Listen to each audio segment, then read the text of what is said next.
காதல் வைத்து காத்திருந்தேன். காற்றில் உந்தன் குரல் மட்டும் கேட்டிருந்தேன். சிரித்தாய் செய். ஹலோ ஐஷு பேபி, என்ன பண்ற? சாப்பிட்டியா? என்ன இல்ல விஜய், நீங்க? நானும் இனிமே தான். என்னது ஐஷு பேபியா? என்ன இவங்க ரெண்டு பேரும் பேசிக்கிறாங்களா என்ன? எனக்கு தெரியாம இதெல்லாம் வேற நடக்குதா? எவ்வளவு கஷ்டப்பட்டு இவங்க ரெண்டு பேரையும் பிரிச்சா நானு என்ன பண்ணட்டும் இப்போ? ஐயோ, இதை உடனே அம்மா கிட்ட சொல்லணும். அந்த ஐஸ்வர்யா பெரிய நல்லவ மாதிரி இங்கிருந்து போயிட்டு அங்க இவன் கிட்ட பேசின்னு இருக்காளா? ச்சே, எப்பவுமே அவளால எனக்கு பிரச்சனை தான். ஐயோ, இப்ப நான் இத்த சமாளிக்கிட்டா இல்ல அந்த ஜேம்ஸோட விஷயத்த சமாளிக்கிட்டான்னு தெரியல. இந்த விஜய் கிட்ட எப்படியாவது பேசி இவனை ஏமாத்தி பணத்தை வாங்கலான்னு வந்தா இங்க இந்த வேலை நடக்குதா? அதுவும் பேபியா? பேபி என்கிட்ட அதுக்கு தான் இவன் ஒழுங்கா பேச மாட்டேன்றானா? என்ன செய்யட்டும் இப்போ? பணத்தை கேட்கட்டா இல்ல வேண்டாவா? அவ்வளவு பணம் என்னன்னு கேட்கட்டும். ச்சே, இவனை பார்த்தாலே எனக்கு பத்தின்னு வருது. இவன்கிட்ட எப்படி ஹெல்ப் கேட்கட்டும்? என் வாழ்க்கையே போனாலும் சரி, இவங்க ரெண்டு பேர் மட்டும் ஒன்று சேரவே விடக்கூடாது. அப்போ நானே இவனுக்காக செத்து போறேன்னு சொன்னதெல்லாம் இவன் மறந்துட்டானா? இருக்கட்டும், இவனுக்கு எப்பவுமே அதை ஞாபகப்படுத்தி இவனால தான் எனக்கு இந்த நிலைமைன்னு இவனை எப்பவுமே கில்ட்டியாகவே ஃபீல் பண்ண வைக்கணும். இப்போ கோவத்தை காமிக்கிற நேரம் இல்லை. கவிதா, புத்திசாலியா நடந்துக்கோ. பேபி, இன்னைக்கு மீட் பண்ணலாமா? ஐயோ விஜய், ஆவாது. என்ன பேபி, எப்ப பாரு ஆவாதுன்ற. ஏன், என்ன பாக்குறதுக்கு உனக்கு இஷ்டம் இல்லையா? இஷ்டம்லாம் இருக்குதான், ஆனா இங்க வீட்டுல பிரச்சனையாச்சே, நிலைமை சரியில்லை. சரி, என்னதான் டிசைட் பண்ணிருக்காங்க? ஜீவா ஆதியை ரெஜிஸ்டர் மேரேஜ் பண்ணிக்கிறேன்னு சொல்லியிருக்காங்க. ஓ அப்படியா? இதுவும் நல்ல டிசிஷன் தான். ஆனா ஆதியோட மம்மி இதுக்கு ஒத்துக்கல. ஐயோ, ஏன் இவங்க கல்யாணத்துல இவ்வளோ பிரச்சனை? ஹலோ சார், நம்ம கல்யாணத்துலயும் இதே பிரச்சனை தான், ஞாபகம் இருக்கட்டும். அடா ஐஷு பேபி, நம்ம விஷயத்துல இவ்வளோ பிரச்சனை எல்லாம் இல்ல. உன் தங்கச்சியை சமாளிச்சிட்டான்னா போதும், எல்லா பிரச்சனையும் முடிஞ்சிடும். ஓஹோ, இவன் வந்து என்கிட்ட பேச போறானா? இந்த கல்யாணத்தை நிறுத்தன்னு சொல்ல போறானா? சரி சரி, அப்பனா இவங்கெல்லாம் பேசி டிசைட் பண்ணியிருக்காங்க. இப்போ இவன்கிட்ட கோவத்தை காமிக்க கூடாது, நைஸா பேசி வேலையை சாதிக்கணும். விஜய் விஜய். ஐஷு, உன் தங்கச்சி வந்திருக்கா, நான் அப்புறமா பேசுறேன், பாய். ஓகே விஜய். இவ எதுக்கு இப்ப இங்க வந்தா? கவிதா, வா உள்ள வா. என்னாச்சு கவிதா, ஏன் அழுவுற? விஜய், அது வந்து ஒரு விஷயம் சொல்லணும் உங்ககிட்ட. சொல்லு. ஆனா அதை சொன்னா நீங்க எப்படி எடுத்துக்குவீங்கன்னு தெரியல. பரவாயில்ல, எதுவா இருந்தாலும் சொல்லு. அது நம்ம கல்யாண விஷயம்தான். என்ன நம்ம கல்யாணத்துக்கு என்னாச்சு? இல்ல, நீங்களோ பணக்கார வீட்டு பையன், எங்ககிட்ட இருந்து நிறைய எதிர்பார்க்குவீங்க. ஆனா இப்போ எங்க அப்பாவால அவ்வளோ செய்ய முடியாது. அதுக்கு அது வந்து சொல்லு, எதுவா இருந்தாலும் பரவாயில்ல சொல்லு. அது வந்து கல்யாண செலவு, அப்புறம் நகைங்கெல்லாம் வாங்கணும். அதுக்கு கொஞ்சம் பணம் தேவைப்படுது. எங்க அப்பா கேட்ட இடத்துல கிடைக்கலையா, அதான் உங்ககிட்ட கேட்கறதுக்கு சங்கோச்சப்பட்டுன்னு பேஜார்பட்டுன்னு இருந்தாங்க. அதான் என்ன செய்யறதுன்னு தெரியல. உங்களால முடிஞ்சா கொஞ்சம் பணம் கொடுக்க முடியுமா? அதுக்கு ஏன் இவ்வளவு தயங்குற? நான் தானே உன்னை கல்யாணம் பண்ணிக்க போறது. எனக்கு அதெல்லாம் ஏதோ தேவையில்லை. உன்னை கல்யாணம் பண்ணிக்கினா போதும். ஐயோ, நான் ஒன்று நினைச்சா இங்கே ஒன்று நடக்குதே. இவன் என்ன எப்படி சொல்றான்? முதல்ல அழுவுறத நிறுத்து. அது இல்லை விஜய், நீங்க பெருந்தனமையா அப்படி நினைச்சுக்குவீங்க. பட் கல்யாணத்துக்கு வரவங்கெல்லாம் இவ்வளோ பெரிய பணக்கார வீட்டு மாப்பிள்ளைக்கு இந்த மாதிரி பொண்ணான்னு ஒரு மாதிரி பேசுவாங்கல்ல. அப்போ உங்களுக்கு தானே ப்ராப்ளமாக இருக்கும், உங்களோட இமேஜ் தானே ஸ்பாயில் ஆகும். அதுதான். சரி விடு, நான் அங்கிள் கிட்ட பேசிக்கிறேன். அச்சோ, வேண்டாம், அப்பா கிட்ட இதை பற்றியெல்லாம் பேசாதீங்க. ஏன், என்னாச்சு? இல்லை, நான் வந்து இந்த மாதிரி உங்ககிட்ட சொன்னேன்னு கேள்விப்பட்டா அப்பா என்னை திட்டுவார். அதுதான். அந்த பணத்தை நீங்கள் என்கிட்டயே கொடுத்தீங்கன்னா நான் எப்படியோ அரேஞ்ச் பண்ணேன்னு சொல்லி அப்பா கிட்ட கொடுத்துருவேன். அதுக்கு தான். எவ்வளோ? அது வந்து ஒரு 10 லட்சம். என்னது 10 லட்சமா? வெறும் நகைக்கு 10 லட்சமா? என்ன அது கவிதா? ஆமாம் விஜய். சரி, நான் யோசனை பண்ணிட்டு உனக்கு நாளைக்கு சொல்றேன். சரி, ப்ளீஸ் இதை பற்றி அப்பா கிட்ட சொல்லிடாதீங்க.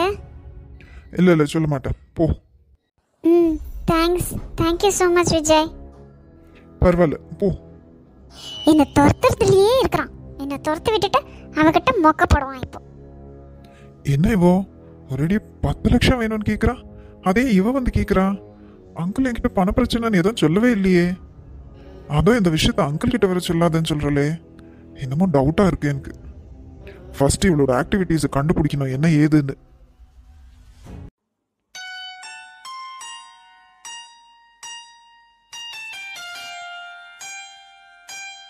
ஹலோ ஆதிரா, என்ன இன்னும் அழுதுகிட்டே இருக்கியா? இல்லை. நீ இல்லைன்னு சொல்கிற விதத்துலேயே தெரியுது. இங்கே பாரு ஆதிரா, நான் உங்ககிட்ட ஒரு முக்கியமான விஷயத்தை பற்றி பேசணும். 2 டேஸை ட்ரை பண்ணுறேன், நீ லைன்லேயே கிடைக்க மாட்டேன்ற. அது வந்து தெரியும் இல்லையா வீட்டில் எப்படி கண்டிஷன்னு. அதனால தான் என்னால் ஃபோன் எடுத்து பேச முடியல. சரி புரியுது. நான் சொல்கிற விஷயத்த கவனமாக கேட்டுக்கோ. உன்னோட எல்லா டாக்குமெண்ட்ஸ் எல்லாமே எடுத்து ரெடியாக வச்சுக்கோ. எதுக்கு? என்ன புரியாத மாதிரி கேட்குற? நான் தான் சொன்னேன் இல்லை, நம்ம ரெஜிஸ்டர் மேரேஜ் பண்ணிக்க போகிறோம் இன்னும் 2 டேஸில். ஜீவா, நம்ம ரொம்ப அவசரப்படுறோமோன்னு தோணுது. இங்கே பாரு ஆதி, நம்மளுக்கு கிடைச்சிருக்கிற டைம் இந்த 2 டேஸ் தான். இந்த 2 டேஸில் நம்ம கல்யாணம் பண்ணோன்னா நம்மளால் ஒன்றா இருக்க முடியும். இல்லைன்னா எப்போவுமே நம்மளால் ஒன்றா இருக்க முடியாது. நான் உன்னை உண்மையாக நேசிக்கிறேன், உன்னை தான் கல்யாணம் பண்ணணும்னு விரும்புகிறேன். நீ எப்படி? நானும் தான் உங்களை நேசிக்கிறேன். அப்புறம் நம்ம 2 பேரும் கல்யாணம் பண்ணுறதுல உனக்கு என்ன தாய்க்கும்? எங்கள் அம்மாவை விட்டுட்டு எப்படி ஜீவா? அப்போனா உனக்கு உங்கள் அம்மா தான் முக்கியம், நான் முக்கியம் இல்லை. நான் அப்படி சொல்லலையே, நீங்களும் தான் எனக்கு முக்கியம். ஆனால் நீ பேசுகிறத பார்த்தா அப்படி தெரியல. நீ பாரு ஆதி, நம்மளுக்கு எந்த டேட்டில் கல்யாணம் ஃபிக்ஸ் ஆயிருந்துச்சோ அதே டேட்டில் எனக்கும் என் மாமா பொண்ணுக்கும் கல்யாணம் பண்ண எங்கள் அம்மா டிசைட் பண்ணிட்டாங்க. எங்கள் அம்மா ஏதாச்சும் ஒரு விஷயத்தை டிசைட் பண்ணாங்கன்னா அதை மாற்றிக்கவே மாட்டாங்க. ஜீவா, இன்னும் ஒரே முறை அத்தைக்கிட்ட பேசி பாருங்களேன். வேணா நான் வந்து பேசிட்டா? எங்கள் அம்மா பற்றி உனக்கு தெரியாத ஆதி, அவங்க ஒரு விஷயத்த பண்ணணும்னு நினச்சாங்கன்னா அது பண்ணாமல் விட மாட்டாங்க. அதனால தான் நான் இந்த முடிவு எடுத்தேன். உங்கள் அம்மாக்கிட்டையும் சொல்லி பார்த்தேன், அவங்களும் இறங்கி வரல, எங்கள் அம்மாவும் இறங்கி வர மாட்டேன்றாங்க. இவங்க 2 பேர் நடுவில் நம்ம தான் மாட்டின்னு முழிக்க வேண்டியதாக இருக்குது. அதனால நம்மளே ஏதாவது ஒரு போல்டான டிசிஷன் எடுக்கணும். நான் எடுத்துட்டேன், இப்போ உன் கையில் தான் இருக்குது. எனக்கு பயமாக இருக்குது ஜீவா. இதில் பயப்படுறதுக்கு என்ன இருக்குது? எப்படி இருந்தாலும் நீ என்ன தானே கல்யாணம் பண்ணுறதுக்கு இருந்த. ஆமாம், அது எல்லாரோட ஆசீர்வாதத்தில் பண்ணணும்னு நினச்சேன். நம்மளுக்கு தான் அந்த கொடுப்பனை இல்லை, என்ன பண்ணுறது? வேற ஆப்ஷனே இல்லையா? இப்போதைக்கு இல்லை ஆதி, இந்த ஒரு ஆப்ஷன் தான் இருக்குது. நான் சொல்கிற மாதிரி எல்லாத்தையும் ரெடி பண்ணி வச்சுக்கோ. 2 டேஸில் நானும் எல்லாம் ரெடி பண்ணி வச்சுக்கினேன், உன்னை வந்து கூப்பிட்டுன்னு போகிறேன். ஜீவா ப்ளீஸ், எதுக்கும் இன்னொரு முறை யோசிச்சுக்கலாம். இங்கே பாரு ஆதி, என்னை மறுபடியும் கோவப்படுத்தாது. அப்படின்னா உனக்கு என்னை கல்யாணம் பண்ணிக்கிறதுல விருப்பம் இல்லைன்னு தெரியுது. அச்சோ, அப்படியெல்லாம் இல்லை ஜீவா. எனக்கு நிஜமாவே உங்களை ரொம்ப பிடிச்சிருக்கு. ஆனால் பயமாகவும் இருக்குது. நான் இப்படி பண்ணிட்டா எங்கள் அம்மா என்னை ஏற்றுக்குவாங்களான்னு தெரியலையே. அதெல்லாம் ஏற்றுக்குவாங்க. இப்போ நான் கூட தான் எங்கள் அம்மாவை எதிர்த்து பண்ணுறேன். என்ன பண்ணுறது? நம்ம தலையெழுத்து இப்படி இருக்குது. நம்மளை பெற்றவங்களே நம்மளை புரிஞ்சிக்க மாட்டேன்றாங்க. ஈகோவால் நம்ம வாழ்க்கை பாழாவன்மா. இங்கே பாராதி, நான் உன்னை கல்யாணம் பண்ணின்னு ஒரு பீஸ்ஃபுல்லான லைஃப்பை லீட் பண்ணணும்னு நினைக்கிறேன். எங்கள் அம்மா என்னை வீட்டில் சேர்த்துக்கலனாலும் பிரச்சனை இல்லை, நம்ம தனியாக இருந்துக்கலாம். ஆனால் உங்கள் அம்மாவை எப்படியாவது சமாதானப்படுத்துறது என்னோட வேலை. என்னை நம்பு. நிஜமாவா? ஆமாம், நிஜமாக தான். நீ என்ன நம்பி வர, நான் இது கூட பண்ண மாட்டேன்னா கண்டிப்பாக உங்கள் அம்மாவை நான் சமாதானப்படுத்துகிறேன். ஆனால் இப்போ என்ன கோவப்படுத்தாது.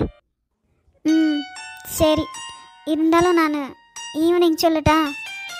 நான் இவ்வளவு எக்ஸ்பிளனேஷன் கொடுத்து கூட என் மேலே உனக்கு நம்பிக்கை இல்லை. சரி, இதோட நான் வச்சிடுறேன். இனி உனக்கும் எனக்கும் எந்த சம்மந்தமும் இல்லை. வச்சுட்டு போனேன்.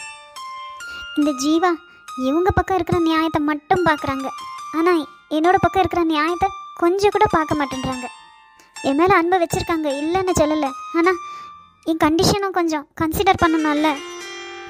அச்சோ ஆதி, என்னடி இன்னும் சின்ன குழந்தை மாதிரி அழுதுகிட்டே இருக்க? ஐஷு இப்போ ஜீவா ஃபோன் பண்ணியிருந்தாண்டி. அப்படியா? பேசுனியா? என்ன சொன்னாங்க? இதெல்லாம் டிசைட் பண்ணியா இல்லையா? இனிமே என்கிட்ட பேச மாட்டான்னு ஃபோனை வச்சுட்டான். ஏன், என்னாச்சு? இன்னும் 2 டேஸில் ரெஜிஸ்டர் மேரேஜ் பண்ணிக்கலான்னு சொன்னாண்டி. அதுக்கு நான் வேணான்னு சொன்னேன்.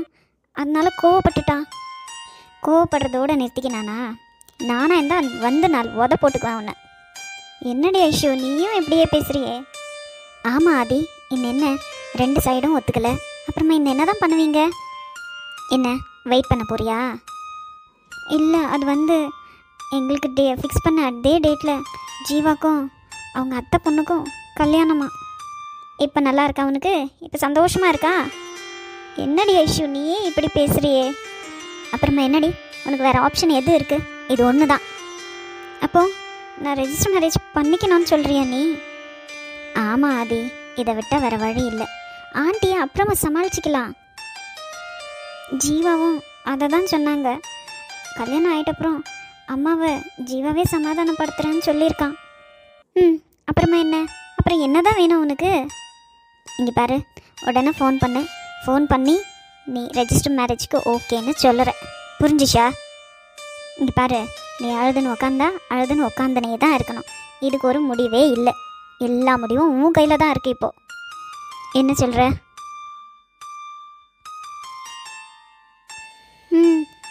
சரி, வேறு ஆப்ஷனே இல்லையே, என்ன செய்ய?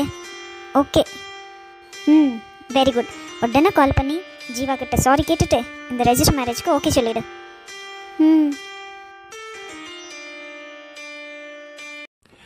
இந்த அட்ரஸை தான் நித்யா கொடுத்தா. இதுதான் மாதிரி தெரியுது. நல்லா பெருசாக தான் இருக்குது வீடு. சௌமியாவுக்கு என்ன டவுட் வந்துச்சுன்னு தெரியலையே. இங்கே யாருன்னு போய் செக் பண்ணட்டும் நான். சரி, எப்படியோ வந்ததுக்கு இந்த வீட்டை சுற்றி என்ன பார்த்துன்னு போகலாம். என்னப்பா ரகு என்கிற சுரேஷ், எப்படி போயின்னு இருக்கு உன்னோட கல்யாண ட்ராமாலாம்? அதுக்கு என்னடா மச்சான், ஜோராக போயின்னு இருக்கு. எனக்கு கிடைச்சிருக்க மாமனார் சரியான கோமோட்டையாக இருக்கான்டா. நான் கேட்குறப்பெல்லாம் பணத்தை கொட்டினே இருக்கிறான். ஐயோ பாவம், உன்கிட்ட போய் அந்த ஃபேமிலி மாட்டுச்சேடா. அப்புறம் விட்டுருவோமா நாங்கள்? சரிடா, எப்பதான் கல்யாணம்? இன்னும் என்ன மச்சான், ஹார்ட்லி ஒரு 10 டேஸ்டா. அப்புறம் அந்த சௌமியாவோட மொத்த சொத்தம் இந்த ஐயாக்கு தான். டேய் மச்சான், இந்த வீட்ல இன்னும் எவ்வளவு நாள்டா இருக்க போற? வாடகை கட்டின்னு இருக்கியா என்ன?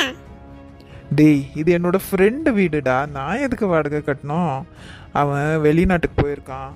அவன் வந்த உடனே நான் இந்த வீட்டை காலி பண்ணிடணும். அப்போ உனக்கு கல்யாணம் ஆயிட்டு இருக்குமேடா, சௌமியாவை எப்படி சமாளிக்குவ? அது ஒரு பேக்கு. நான் என்ன சொன்னாலும் நம்புவோம். நம்மகிட்டயா போய் சொல்றதுக்கு திறமை இல்லை. எவ்வளவோ பண்ணிட்டோம், இதை பண்ண மாட்டோமா? இருந்தாலும் உனக்கு தைரியம் ஜாஸ்தி தான்டா. அப்புறம் எல்லாம் நம்ம பிளான் பண்ணி தான் இறங்குவோம்ல.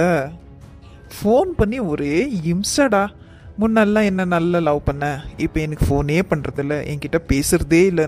அவளை பார்த்தால அப்படியே பத்தின்னு வருதுடா. பாவம்டா, ஏன்டா? அவ உன்னை சின்சியரா லவ் பண்ண மாதிரி தெரியுது. அது அவ தலையெழுத்து, நானா சொன்னேன்? மச்சான், யார்கிட்டேனா மாட்டுனேன்னு வச்சுக்கோ, அவ்வளோதான்டா உன்னை.